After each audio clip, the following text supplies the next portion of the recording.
So hello good evening, बहुत बहुत स्वागत है आपका। आईसीसी ने अभी अभी एक स्टेटमेंट जारी किया है और ये स्टेटमेंट पिच को लेकर के है। इंडिया पाकिस्तान के मैच से पहले इस स्टेटमेंट का आना ये बताता है कि ये चर्चा कितनी गंभीर थी और इस चर्चा पर काम करना कितना ज़्यादा ज़रूरी था। जो हमने भी सुबह इसको लेकर के पूरा 1 घंटे का ऑलमोस्ट शो किया है कि पिच को लेकर के क्या बवाल है। बोरियादा हमारे साथ है। बोरियादा, आईसीसी की तरफ से जो स्टेटमेंट आया, मैं सबसे पहले चाहता हूँ आप उसको बताएं हमारे व्यूअर्स को कि क्या है वो स्टेटमेंट और उस स्टेटमेंट से क्या समझ में आ रहा है। पहला बात तो ये है, Rohit Nair on our way home, हम लोग घर जा रहे हैं। सुनील छेत्री वाला फेयरवेल मैच हम लोग कवर करने के लिए गए थे, इसीलिए ये डार्क आ रहा है, तो फ्रेम प्लीज हमें माफ कर दीजिएगा। T20 INC and the ICC recognize that the pitches used so far at the Nassau County International Cricket Stadium have not played as consistently as we would have all wanted. The world-class grounds team have been working hard since the conclusion of yesterday's game to remedy the situation and deliver the best possible surfaces for the remaining matches. मतलब कि हम लोग जानते हैं कि pitch जो Nassau county international cricket stadium में हमने देखा है वो अच्छा नहीं है, और हमारे पास जो ग्राउंड्स टीम है वो सब तरह से काम कर रहा है टू इंश्योर कि बाकी जो मैचेस हैं उनके लिए पिच अच्छा सा हो जाए। और इंडिया पाकिस्तान ऑब्वियसली इस सारे मैचेस में सबसे इंपॉर्टेंट और अहम मैच है, तो आईसीसी क्लियरली रिकॉग्नाइज कर रहा है कि प्रॉब्लम है। आईसीसी डिफेंसिव स्टेटमेंट है, ये मान रहा है कि झमेला है, और हमें ये देखना पड़ेगा रोहित कि नेक्स्ट 2 दिन में आईसीसी क्या कमाल कर सकता है कि ये पिच का प्रॉब्लम सुधर जाए। अगर ये नहीं सुधरता है तो इस वर्ल्ड कप के लिए बहुत बहुत बड़ा चुनौती खड़ा हो गया है।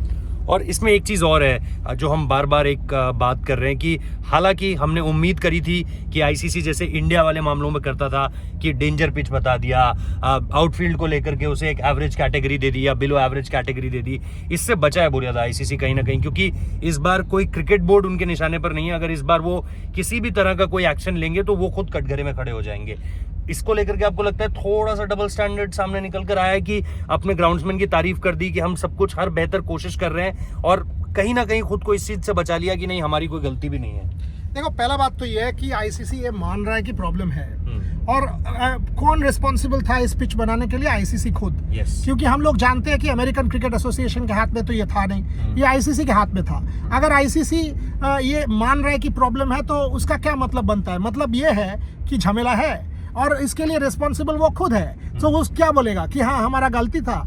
एटलीस्ट ये डिफेंसिव स्टेटमेंट वही दोहराता है कि हमारा गलती था। आईसीसी का जरूर गलती था, क्लियरली उनका ग्राउंड्समैन का गलती था। उन्होंने तो प्रेडिक्ट ही नहीं कर पाए कि नासाउ काउंटी इंटरनेशनल स्टेडियम में ऐसे पिच है। और अगर हम वर्ल्ड कप की तरफ देखें, ये वर्ल्ड कप का सबसे बड़ा चुनौती है। सबसे जो प्रॉब्लम अभी वर्ल्ड कप में दिख रहा है वो इंडिया पाकिस्तान या कोई भी टीम कर लेके नहीं है, वो विकेट्स को लेके है। और कौन रिस्पॉन्सिबल है? आईसीसी है। आईसीसी अभी क्या करेगा, कैसे इसको मानेगा कि हाँ उनका गलती था, उनका ग्राउंड्समैन का गलती था? वर्ल्ड क्लास ग्राउंड्स टीम जिनको वो बोल रहे हैं, वही ग्राउंड्स टीम ने अभी तक जो पिचेस डिलीवर किए वो सबस्टैंडर्ड पिचेस है। इसीलिए आईसीसी को आज ये स्टेटमेंट देना पड़ रहा है रोहित, और ये मानना पड़ेगा।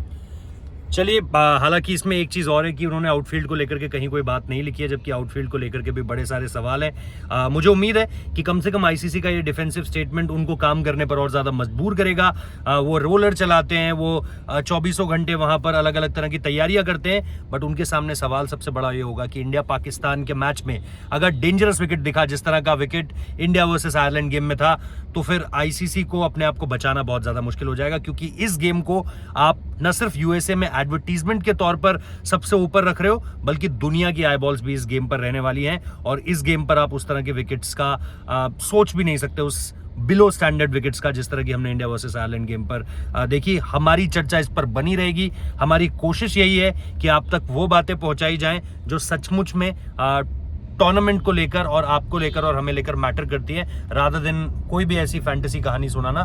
तो हम इस चीज़ को लेकर के ही कोशिश कर रहे हैं। आप लोग सपोर्ट जरूर कीजिए, सब्सक्राइब कर लीजिए, वीडियो को लाइक कर लीजिए, और कमेंट में बताइए आप क्या सोचते हैं, किस तरह की पहल के साथ आईसीसी सामने निकल कर आएगी। Thank you so much for watching this video.